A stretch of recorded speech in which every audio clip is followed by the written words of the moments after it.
Benjamin Netanyahu's rivals have united to form a new coalition after 4 inconclusive elections in 2 years. Is this the end for Israel's longest-serving leader? And with the recent conflict in Gaza, will anything change for the Palestinians? This is Inside Story.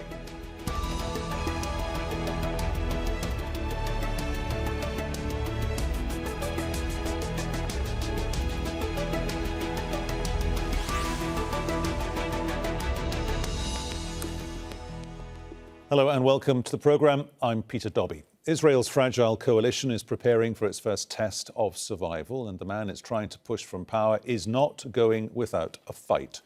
Benjamin Netanyahu has accused his old allies turned rivals of selling out to form the new coalition, which includes hardline right-wingers, liberals and, historically, a Palestinian Israeli party. Netanyahu is trying to woo potential defectors away before the Israeli parliament, the Knesset, holds a confidence vote.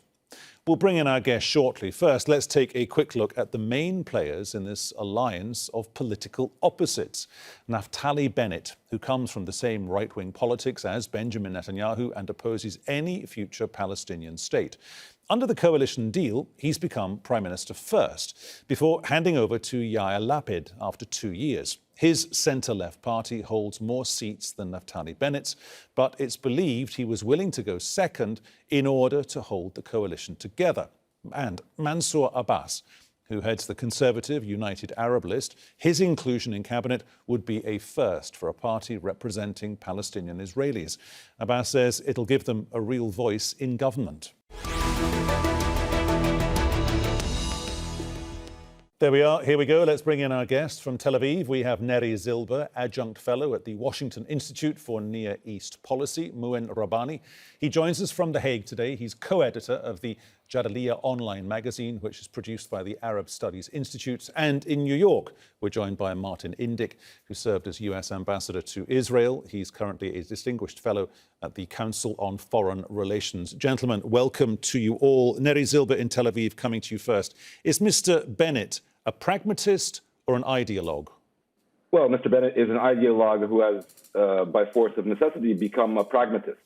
And the clearest indication of that is his agreement to actually form this rather diverse and ideologically diverse, definitely, coalition government.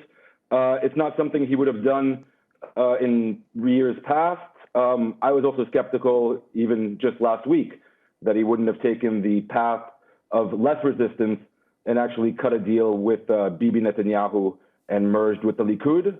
But we saw him take, I would argue, a more courageous path in his mind and in many people's minds here in Israel for the greater good of the country and ending Netanyahu's long reign. Mouin Rabbani in The Hague, what's the difference between Mr. Bennett and Mr. Netanyahu? Where's the clear blue water between these two political beasts of Israeli politics? I think the short answer is it's the same old rancid wine in new bottles. And I think most people will accept that this is essentially a personal dispute or a power struggle between two claimants to the Israeli prime ministership, rather than a change of government on the basis of any important policy or ideological differences. And I think the real question concerns the longevity of this government, given the breadth of the coalition that is expected to take power.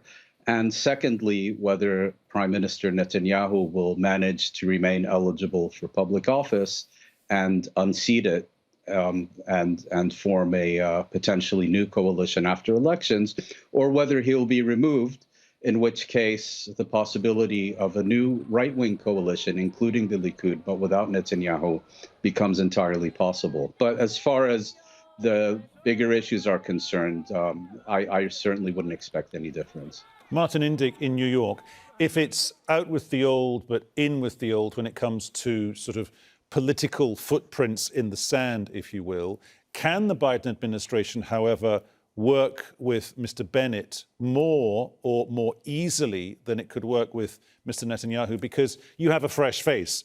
You have a face that's perhaps less belligerent. And if you have a fresh face, you can build confidence in that relationship. Yes, definitely, all of those things. This is good news for the Biden administration. they were looking at the alternative of a Netanyahu-led hard right-wing religious coalition that Netanyahu would have led into strong opposition to the return to the Iranian nuclear deal and would have pushed settlement activity and legislation to legitimize illegal settlements, outposts, that would have created, in combination, a good deal of heartburn for the Biden administration. And regardless of how rancid this coalition may look to some in the Arab world, it's a fresh face for Washington. And it's not just Bennett. It's Bennett, who is an ideologue, who is definitely the strongest proponent of annexation and the strongest opponent of the Palestinian state. Nevertheless, he is constrained. He's constrained by the Labour and Meretz left-wing parties who are in the coalition, who have a unit veto over any legislation. And he's constrained in terms of the relationship with the United States, which he has to take more seriously when he's sitting behind the prime minister's desk than when he was operating in a different capacity. Neri Zilber, coming back to you there in Tel Aviv, when you talk to, I'm loath to use the expression, when you talk to ordinary Israelis, are they content that for the first time ever now we have Arab representation in the coalition? Yes, we've had Arab representation in the Knesset for several years. Of course we have, but not in coalition government. For ordinary, perhaps even particularly the younger Israelis who have just gone to the polls for the first time, or maybe the second time, because we've had so many Israeli elections now, one loses count, of course. But do they think that's a good idea or a bad idea, having Arab representation at the top table? Well, it depends which Israelis you ask. We have to remember that despite the potential now formation of a new government, this is still a deeply divided country, almost 50-50. Netanyahu, we should remember, only didn't succeed in gaining that narrow right-wing religious government that Martin indicated by some 70,000 votes, 2 seats in parliament. So we're not talking about wide margins here. But I think to your point, the official representation of an Arab Israeli political party in an Israeli governing coalition is historic, it's positive.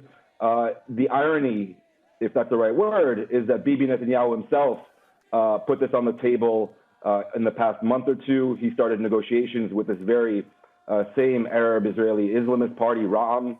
And so he, by his very attempt to gain his own government, actually brought the Arab Israeli political parties into the fold.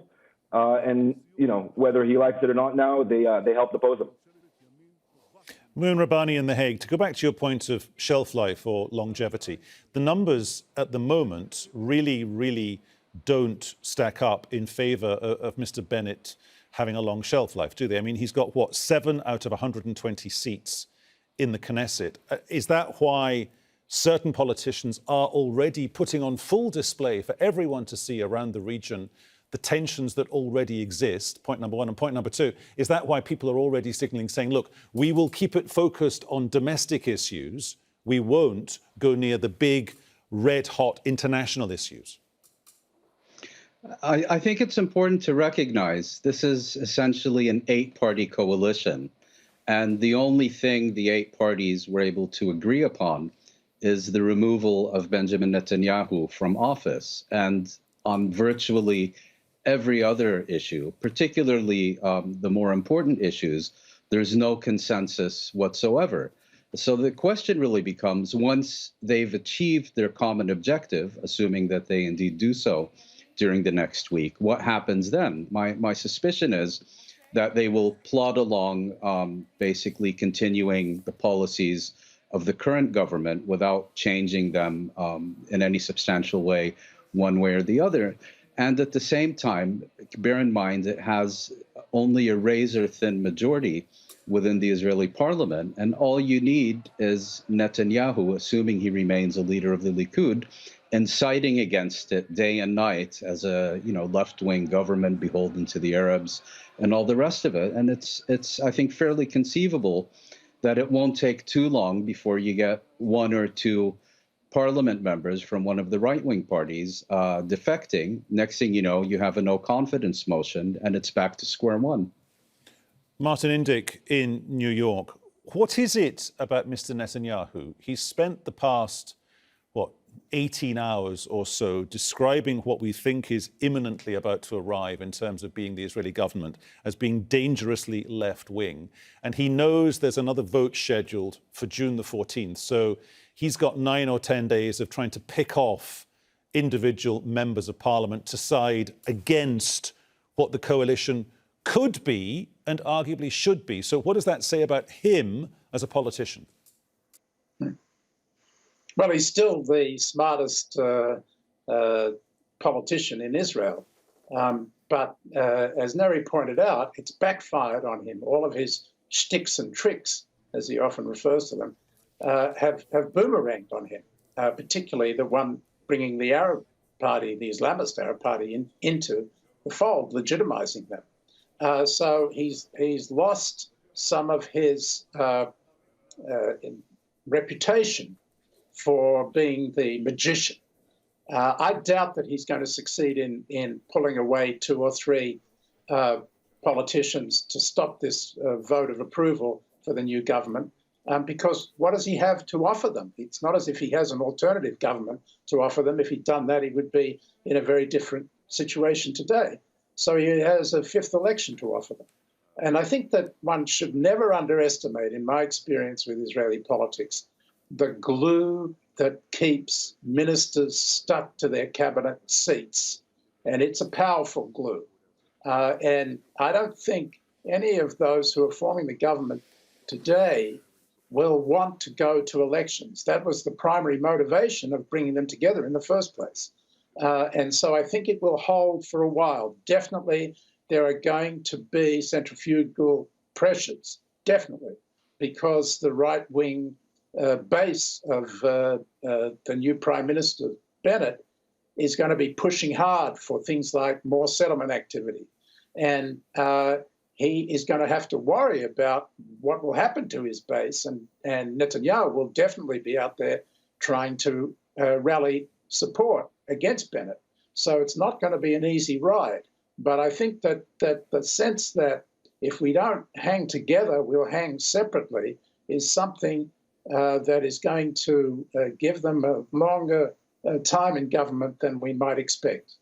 OK, last point before we move on to the other side of the debate and literally the other side of the border, to you, Neri Zilber in Tel Aviv.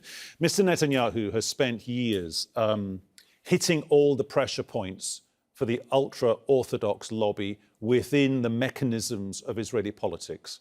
Will a Bennett administration do precisely the same thing, if only because it has to? Well, no, I don't believe it has to. The ultra-Orthodox, as you mentioned, have been in power almost consecutively for many years, if not decades. Their alliance with Bibi Netanyahu was really the safety net that provided him his various governments, with one glaring exception, but every one of his governments, the safety net really were the ultra-Orthodox parties. It's a new day. It's a new day on that issue, if and when this government will be seated. You just have to take a look at Avigdor Lieberman, the hard-right, ultra-nationalist, but ardently secular politician here in Israel. He will be finance minister. And I don't think it's a coincidence that he requested and received the finance ministry. The ultra-Orthodox have influence and power in Israeli politics, but precisely due to the power of the purse. And so I think you just have to take a look at the economic and budgetary policy of this new coalition government to see where Israel is headed in terms of the relationship between religion and state. And I'll just conclude by commenting on what Martin and Mr. Rabbani said. The biggest issue that will keep this coalition together is Netanyahu as opposition leader. So long as the threat of Netanyahu toppling this new government and returning to power exists, increases the likelihood of the government actually surviving. So the footprint of this government, this administration, is basically, we're not Netanyahu. Absolutely. I mean, you had opposition parties running on that very issue, on that very platform. Again, Netanyahu is Okay. Mouin Rabbani there at The Hague. It seems to me listening to what you guys have been saying over the past 10 minutes or so, that any moves forward in the right direction for the Palestinians, don't hold your breath for that to happen anytime soon, because it's not going to happen. Yes, if I could just very briefly respond to the previous point, I agree about Netanyahu being the glue that holds this coalition together. The question becomes, what happens if Netanyahu is deposed as opposition leader, which is, I think, a realistic possibility. But back to your question, I think if you look at this from a Palestinian perspective, I believe that decades of bilateral diplomacy under exclusive U.S. supervision have left all but 2, perhaps 3 Palestinians convinced that the prospect of achieving their rights on the basis of decisions taken by the Israeli government are no more realistic, and that therefore a different formula needs to be found to achieve both Palestinian rights and Israeli-Palestinian peace. And that is essentially through the internationalization of the question of Palestine, taking it back to its origins, so to speak, and seeking to generate both external pressure on Israel and trying to broaden the international sponsorship of any potential negotiations beyond Israel's primary and strategic ally, the United States. But Mouin Rabbani, when you say a different formula, that's got to surely, by definition, be a different formula kind of wrapped around the same people. So you would still have Israel and an interlocutor, say the United States, flying in and flying out, because Biden's on record as saying, I don't want to get sucked into another Middle East peace process. We'll nudge it in the right direction by remote. But you have to get criticized for being low energy right enough. Mahmoud Abbas selling, devising a different narrative that doesn't involve Hamas rockets.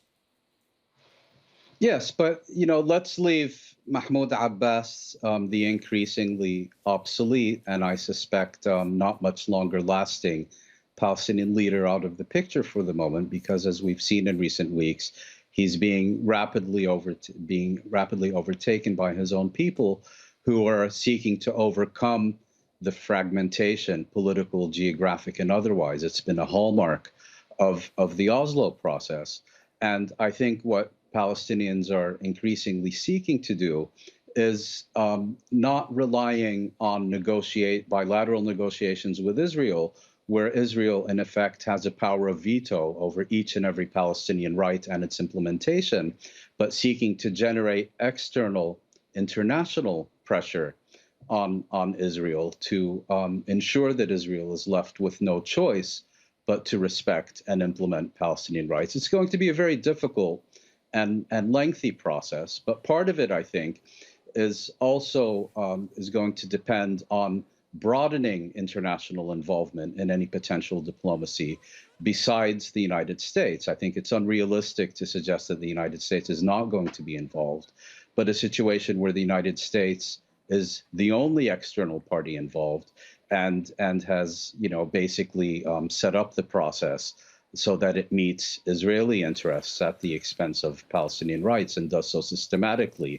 is no longer really something that Palestinians are willing to accept. Okay, Martin Indyk there in New York. Is this sort of Fabergé egg fragility of this coalition actually a good thing for one issue that you've already mentioned? You mentioned at the top of the show, you were talking about Iran and restarting the JCPOA 2015 Iran nuclear deal.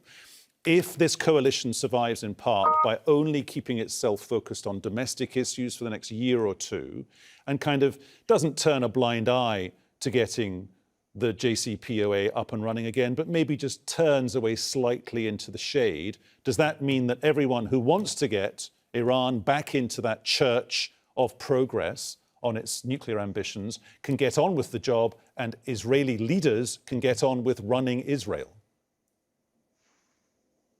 I think that there's a consensus in Israel across the board politically against what the United States intends to do. That is to say, to go back to getting Iran into compliance with the nuclear deal, the JCPOA. But the difference will be the extent and style of the opposition. That's all. They're going to be opposed to it. but they recognize, as I think Arab leaders do as well, that this is going to happen and they can't stop it. The United States is going to go back to the deal. If Iran decides, it's going to go back to the deal. And therefore, it'll be a disagreement, but it'll be that the extent of the disagreement is going to be different. And bear in mind, the defense minister of Israel is now in Washington asking for another $1 billion in assistance to refurbish, resupply Israel's materiel that it used in the last round of conflict with Hamas. So, you can't bite the hand that feeds you in these circumstances. So I think that the bigger question will be what happens beyond the nuclear deal. The claim that the administration makes that it's going to negotiate a stronger and longer deal has no credibility in the Middle East, generally, Israel and with the Arabs. And they don't believe that the administration will have any means to do so. And Israel is involved in kinetic actions with the Iranians in Syria, sometimes in Iraq. And I think that will continue. And as the clock ticks on the sunset clauses in the nuclear deal, the Israelis are going to become more and more focused on the idea of some kind of military preemptive act against the Iranians, right when the United States will be focused elsewhere on its pivot. So they're going to have to find a way to work together to deal with this problem.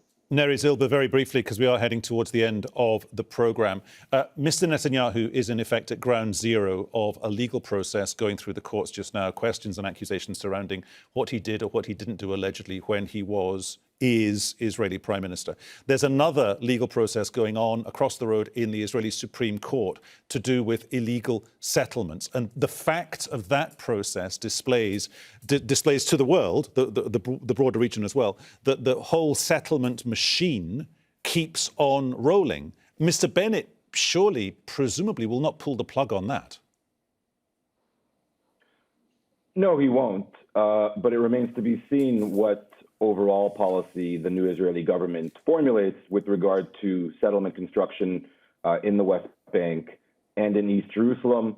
Isawi Frij, an Arab Israeli lawmaker from the left-wing Meretz party, who's set to be a minister for regional cooperation, put it best publicly 2 days ago. He said this will be a status quo government. In other words, don't expect a major breakthrough, two-state solution, and everybody dancing in the streets. But on the other hand, don't expect us to go crazy, as he put it, in the settlements. And so how you thread that needle, I think, will say a lot about the new Israeli government and, more to the point, the staying power of the new Israeli government. Mouin Rabbani, very briefly, you get the last 45 seconds of the programme. You are not the first guest we've had on this channel to say that Mahmoud Abbas is a bit low energy and he's probably heading for the political exit.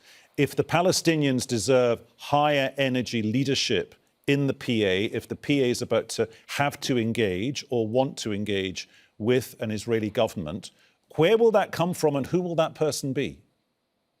Well, what we're seeing now is that it's coming from Palestinians on the ground, and it's coming from Palestinians everywhere, whether in Israel, in Gaza, in the West Bank, Jordan, Lebanon, and so on. And I think we're really at a pivotal moment, in a moment of opportunity. Of course, it's not going to be a very long-lasting moment, but the Palestinian priority now should be, and I believe is, to reunify themselves so that they can develop a meaningful strategy implemented by credible leadership, precisely because the status quo has become unbearable. And as we saw in the last month, one can call for a maintenance of the status quo, but it will be overtaken by events. Gentlemen, we have to leave it there. Thank you so much for joining us today on Inside Story. Thanks to our guests, Neri Zilber, Mouin Rabbani and Martin Indyk. And thank you too for your company. You can see the show again anytime via the website, aljazeera.com. And for further discussion, go to our Facebook page. That's facebook.com/AJ Inside Story. You can also join the conversation. We're on Twitter. We are at AJ Inside Story. From me, Peter Dobbie, and everyone on the team here in Doha, thanks for watching. We'll see you tomorrow. For the moment, bye-bye.